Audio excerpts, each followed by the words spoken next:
Na longa história da humanidade, poucas práticas revelam com tanta clareza a crueldade que pode habitar o coração humano quanto o escafismo. Mais do que um método de execução, ele era uma performance de poder, uma forma de transformar o corpo humano em palco de degradação. Imagine-se prisioneiro dentro de duas metades de madeira, braços e pernas presos, apenas o rosto exposto ao mundo. Não havia liberdade para mover-se, apenas o lento passar das horas sob o sol ardente. Mas o escafismo não se contentava em castigar o corpo. Ele era um ataque direto à mente. O condenado não recebia o alívio de uma morte rápida. Pelo contrário, era mantido vivo à força, alimentado diariamente com uma mistura de leite e mel que provocava diarreia e o mergulhava em sua própria imundície. Esse detalhe, grotesco em essência, não era acidente. Fazia parte do cálculo da tortura. A sujeira, combinada ao mel derramado sobre a pele, atraía enxames de insetos. Moscas, vespas, formigas e até ratos eram convocados pela natureza para cumprir o papel de carrascos. A cada dia, o sofrimento se tornava mais intenso. Primeiro as picadas, depois as feridas abertas, em seguida a infestação de larvas que se contorciam sob a pele. Tudo isso acontecendo lentamente, enquanto o prisioneiro permanecia lúcido. Essa lucidez era talvez a parte mais cruel. Estar consciente de cada mordida, de cada avanço da infecção, de cada segundo que aproximava a morte, mas nunca rápido o suficiente. Esse processo não tinha apenas a função de punir um traidor.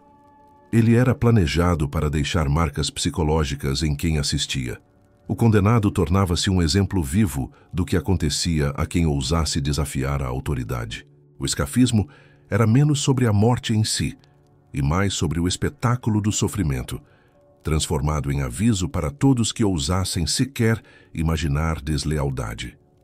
Era a mensagem perfeita para um império que se sustentava não só pelo poder militar, mas também pelo medo. O escafismo está ligado ao Império Persa, uma das maiores civilizações da antiguidade. Conhecido por sua organização administrativa, riqueza cultural e conquistas militares, o império também cultivava punições severas para aqueles que colocavam sua estabilidade em risco.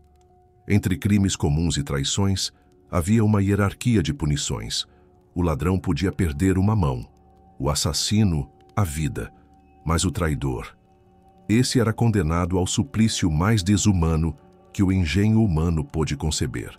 Segundo o historiador grego Plutarco, o escafismo foi usado contra Mitrídates, um soldado que cometeu o erro fatal de reivindicar um feito que pertencia ao rei. Durante a guerra civil entre Artaxerxes II e seu irmão Ciro, o jovem, Mitrídates se vangloriou de ter desferido o golpe mortal contra o príncipe rebelde. A arrogância custou-lhe a vida, pois o monarca já havia declarado ter matado o irmão com as próprias mãos. Permitir que um simples soldado levasse a glória diminuiria a aura de poder real. A resposta foi exemplar. Mitrídates foi condenado ao escafismo e seu martírio teria se arrastado por 17 dias. Mas há uma dúvida que paira sobre a história. Nenhuma fonte persa menciona essa prática. Apenas autores gregos, inimigos históricos dos persas, relatam o episódio. Teria Plutarco exagerado, transformando uma punição em lenda para manchar a imagem dos adversários? Ou o escafismo foi real, mas pouco registrado justamente pela sua monstruosidade? A ausência de evidências concretas não diminui o impacto do relato. Ao contrário, aumenta o terror. A simples possibilidade de algo assim ter existido é suficiente para abalar qualquer um. O nome escafismo vem do grego skafé, que significa barco ou recipiente cavado. Para os persas, porém, a prática era conhecida apenas como os barcos. Esse título simples traduz bem a essência da tortura: o corpo humano transformado em presa viva, flutuando à mercê do tempo, dos elementos e das criaturas da natureza. O ritual do escafismo seguia um processo cuidadosamente desenhado para prolongar ao máximo a dor. Primeiro, o prisioneiro era despido de suas roupas e colocado entre dois recipientes de madeira. A estrutura era ajustada para manter o tronco fixo, mas deixar braços, pernas e cabeça expostos. Uma prisão perfeita, onde a vítima não podia se mover nem se defender. Depois, vinha a alimentação forçada. Tigelas de leite e mel eram despejadas em sua boca até o estômago ficar inchado. O excesso dessa mistura doce provocava diarreia intensa, e como o corpo estava preso, a sujeira acumulava-se rapidamente. O espaço fechado tornava-se uma câmara de podridão, e a vítima, consciente, era obrigada a sentir o próprio corpo tornar-se foco de infecção. Os carrascos então untavam o rosto, as mãos e os pés com mel. Esse gesto simples atraía enxames de moscas, vespas e formigas. Em pouco tempo, o corpo começava a ser consumido vivo. As primeiras horas eram marcadas por picadas e mordidas superficiais, mas em questão de dias, larvas já se contorciam dentro das feridas abertas. As moscas transformavam a carne em criadouro e o apodrecimento avançava. A cada dia, o condenado era mantido vivo de propósito. Mais comida era forçada a garganta abaixo, apenas o suficiente para prolongar a agonia. A pele queimava sob o sol, rachava durante as noites frias, e a hidratação nunca vinha. Apenas mais leite e mel, repetidos até o corpo ceder. A morte, quando finalmente chegava, era resultado de múltiplos fatores: infecção generalizada, choque séptico, desidratação e exaustão. O que tornava o escafismo diferente de qualquer outra execução não era só a dor física, mas a destruição psicológica. A vítima sabia que não havia saída. Cada segundo era um lembrete de que estava presa em um ciclo interminável de sofrimento, vigiada por algozes e por testemunhas que observavam o espetáculo da degradação humana. O escafismo nunca foi apenas sobre matar.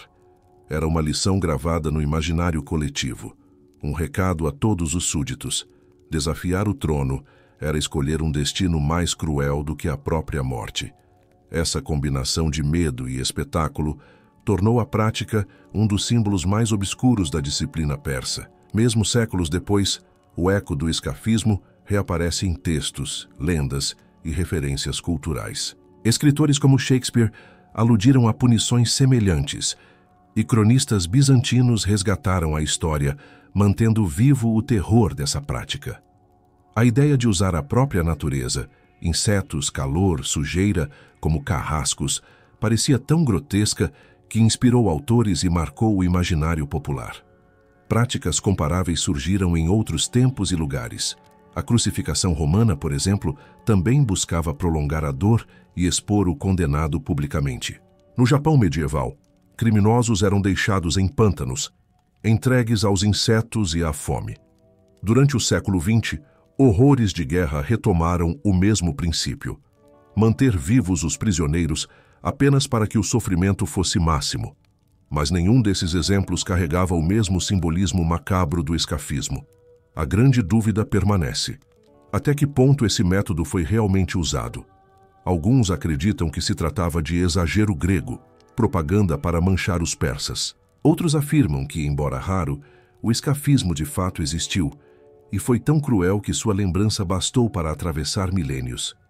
Independentemente da resposta, sua imagem ainda nos assombra. O simples fato de ter sido descrito com tamanho detalhe mostra o que o ser humano é capaz de conceber quando decide transformar a execução em espetáculo. O escafismo não foi apenas um método de matar. Foi a invenção de um destino que ultrapassa a morte, uma forma de reduzir a humanidade a nada, deixando apenas o medo como herança. E assim, entre história e lenda, ele permanece como um dos capítulos mais perturbadores já escritos sobre punição. O testemunho definitivo de que, às vezes, o verdadeiro terror não é morrer, mas continuar vivo. O escafismo nos revela algo que vai além da crueldade persa ou da dúvida histórica sobre sua existência. Ele nos obriga a encarar um espelho sombrio, a capacidade humana de transformar a morte em espetáculo e o sofrimento em arma de poder. Ao contrário de outras execuções rápidas e decisivas, essa prática foi pensada para prolongar cada instante, não apenas para punir o traidor, mas para gravar o medo no coração de quem assistia. E talvez esse seja o ponto mais aterrorizante. Mesmo que nunca tenha ocorrido da forma descrita, apenas o fato de alguém ter sido capaz de conceber tamanho horror já é suficiente para nos perturbar, porque mostra que a mente humana, quando movida pelo desejo de controle, é capaz de imaginar destinos piores que a própria morte.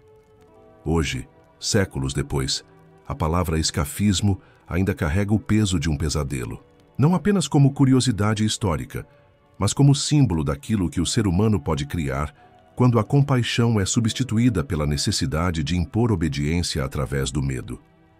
Uma lembrança de que o verdadeiro terror não é a morte em si, mas o sofrimento que antecede o fim e a forma como ele pode ser usado para subjugar e silenciar.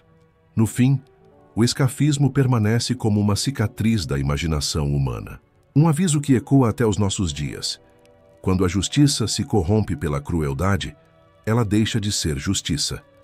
Torna-se espetáculo, torna-se desumanização, torna-se o horror absoluto. E se essa história lhe arrepiou, lembre-se, a história está cheia de segredos ainda mais sombrios do que podemos suportar. Então curta, inscreva-se e continue explorando comigo os cantos mais obscuros da humanidade, porque alguns pesadelos nunca deveriam ser esquecidos.